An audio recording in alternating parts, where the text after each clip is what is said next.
ఇప్పుడంటే ఎందుకు కుదురుగా కూర్చుని జడలు వేయించుకుంటున్నాడు, కానీ అసలు ఒకప్పుడు జడలు కాదు కదా, అట్లీస్ట్ హెయిర్లో కోమ్ కూడా పెట్టనిచ్చేవాడు కాదు. జడలు వేస్తామంటే చాలు నొప్పి వచ్చేస్తుంది వద్దు అంటూ ఏడ్చేసేవాడు. వాడి జడలు పక్కన పెట్టండి, మావి కూడా విప్పేయండి ఎందుకే ఇవి అంటూ ఏడ్చేసేవాడు. అస్సలు వేయించుకునేవాడు కాదు, అలా హెయిర్ విప్పుకొని తిరిగేవాడు. ఇప్పుడైనా శశాంక్కి జడలు వేయాలంటే ఒక యుద్ధమే చేయాలి. వాడిని బతిమాలి ఎన్నో మాటలు చెప్పి వాడు మూడ్ బాగుండేలా చేసి అప్పుడు వేస్తే వేయించుకుంటాడు. శశాంక్ది ఇది ఫస్ట్ హెయిర్ ఏం కాదు, ఫస్ట్ టైం తిరుపతిలో ఇచ్చాం, సెకండ్ టైం విజయవాడలో ఇచ్చాం. ఇప్పుడు ఈ హెయిర్ అయితే అన్నవరంలో మొక్కు. నేను ప్రెగ్నెంట్ అవ్వడంతో ఇవ్వడానికి కుదరలేదు.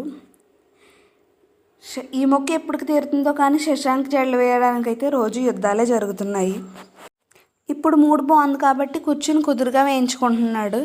ఫైనల్గా శశాంక్ జడలు వేయడం అయితే పూర్తయింది. చూడండి ఎలాగ ఉన్నాడు, క్యూట్గా ఉన్నాడు కదా.